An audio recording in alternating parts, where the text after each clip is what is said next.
Les saludo, amados hermanos, en el amor de Cristo. Me presento, mi nombre es Aarón Vallejos, alumno del Instituto Teológico de Itacura, y en esta oportunidad voy a tener la misión y el agrado de presentarles la epístola del apóstol Pablo a Filemón, al hermano Filemón.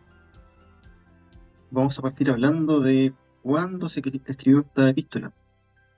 Esta epístola la escribió el apóstol Pablo entre los años 60 al 62 después de Cristo. Esas son las fechas en las que se cree que fue escrita esta epístola. También vamos a decir que esta epístola fue dirigida a un único destinatario, a un destinatario particular, que fue a Filemón. No es una epístola que haya sido dirigida a una iglesia en particular, con alguna doctrina, con alguna enseñanza que el apóstol Pablo le haya querido dar, sino que es una carta exclusiva al hermano Filemón, con la intención de alcanzar un objetivo. Este objetivo era respecto de la situación de un hombre que era esclavo, que su condición era de esclavo. Y este esclavo era esclavo de Filemón, de la persona a quien iba dirigida esta carta. Y el nombre de este esclavo era Onésimo. De esta carta, como les decía, que si bien es de un destinatario exclusivo, privado, aún así podemos obtener enseñanzas, como por ejemplo aprender que cuando las personas reciben a Cristo, vienen a ser hermanos y hermanas en Él, en el Señor Jesucristo. También aprenderemos del perdón, y de un perdón total, no un perdón parcial, de la reconciliación y también de la humildad.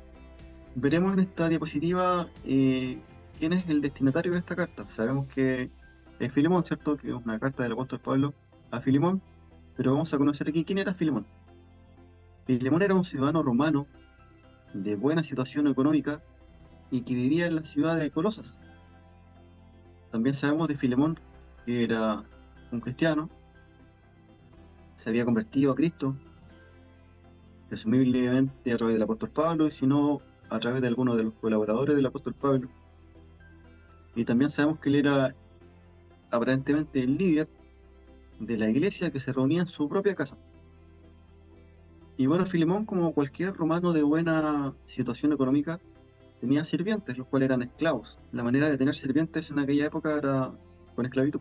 Y uno de sus esclavos se llamaba Onésimo, quien luego de causarle a Filemón algún tipo de perjuicio, al parecer económico, decide huir de Filemón y huyó a Roma, donde de alguna forma este Onésimo conoce al apóstol Pablo, quien estaba en la cárcel. Y bueno, y ahora vamos al objetivo que tiene Pablo al enviarle esta carta a Filemón, que no solamente era de un saludo, sino que tenía un objetivo bien específico. Y el objetivo de esta carta es que Filemón perdone a Onésimo por el perjuicio que le había causado y por haberse escapado de Filemón siendo su esclavo. Filemón tenía toda la potestad legal, ¿cierto?, de enviarlo a la cárcel o de castigarlo duramente por haberse escapado. Y seguramente también por el perjuicio que le había provocado y por lo cual se escapó. Pero Pablo le quiere pedir a Filemón que perdone a Onésimo y que lo reciba de vuelta en su casa. Y no con el mismo estatus de esclavo, sino que quería que lo recibiera como su hermano en Cristo Jesús y como parte de su familia, elevando su estatus de esclavo a una persona libre y parte de su familia. Lo quería contra todo el orden social de aquella época.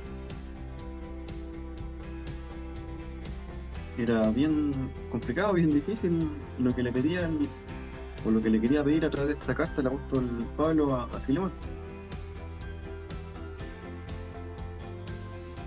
Pablo en su carta comienza al principio a preparar el camino para la petición que le iba a hacer a Filemón.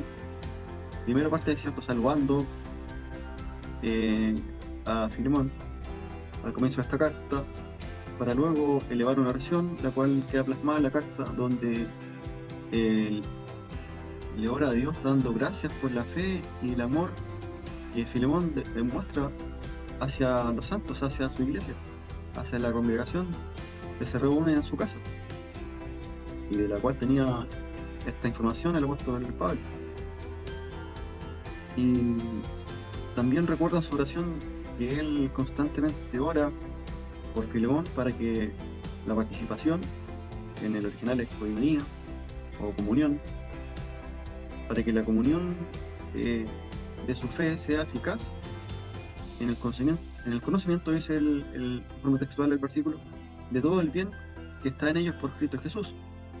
Pablo, al poner de relieve esta palabra koinonia, y que ora para que haya koinonia entre Filemón y su iglesia, está dejando ahí un antecedente para que más adelante en la carta Filemón lo reconozca y lo recuerde. Y también le va a servir al objetivo que quiere obtener el apóstol Pablo. Pablo ruega a Filemón por Onésimo, a quien dice haber engendrado mientras estaba encarcelado. Es decir, que lo hizo su discípulo. De esta reunión de Pablo con Onésimo, que se conocieron, ¿cierto?, mientras Pablo estaba en la cárcel, finalmente Onésimo resulta siendo evangelizado por el apóstol Pablo y se constituyó en su discípulo. Y por lo tanto viene a ser hermano del apóstol Pablo y también hermano de Filemón en Cristo.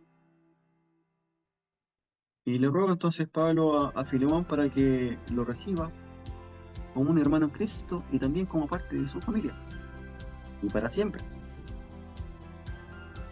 Hay este conflicto que había entre Onésimo y Filemón. A Pablo le interesaba que fuera resuelto porque siendo Filemón un cristiano y además siendo Onésimo ahora también un hijo de Dios, no podía existir este conflicto entre ellos. Era algo que a los ojos del apóstol Pablo tenía que ser resuelto. Entonces por eso el apóstol Pablo decide que Onésimo tenga que volver a Filemón.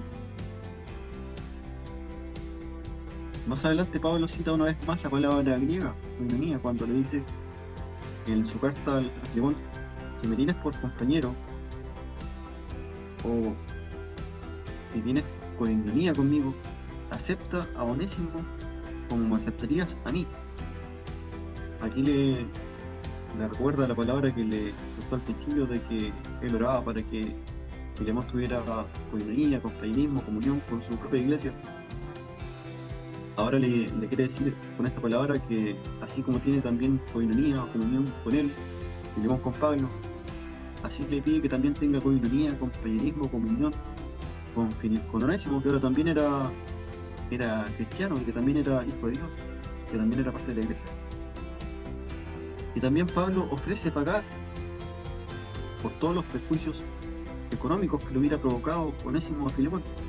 Esto es los versículos 17 al 19. En una gran demostración de amor y además un paralelo de lo que hizo Jesucristo en la cruz por toda la iglesia, donde Jesucristo ocupó el lugar de nosotros, ¿cierto?, y pagó la deuda de nuestros pecados. Aquí Pablo hace este paralelo y le ofrece ponerse en el lugar de Onésimo delante de Filemón, ofreciendo pagar toda la deuda que tenía Onésimo con Filemón. Pablo, al recordarle a Filemón la palabra koinonia, quiere recordarle acerca de que los que estamos en Cristo somos todos compañeros iguales, entre quienes debe haber unión, no importando qué persona sea. No, ¿cómo podría un hijo de Dios tener por esclavo a otro hijo de Dios? Si a los hijos de Dios somos todos iguales. Y finalmente Pablo pone de manifiesto estar seguro que Filemón hará más de lo que Pablo le pidió, y le pide que le prepare alojamiento, ya que está confiado que gracias a las oraciones de Filemón y de su congregación, él saldrá de la cárcel y podrá ir a visitarlos. Y finalmente termina la carta despidiéndose amablemente. Y esta ha sido la exposición, mis hermanos, esperando que les haya agradado y que les pueda motivar a leer más la palabra de Dios y que podamos sumergirnos cada día más en ella. Que Dios les bendiga y me despido.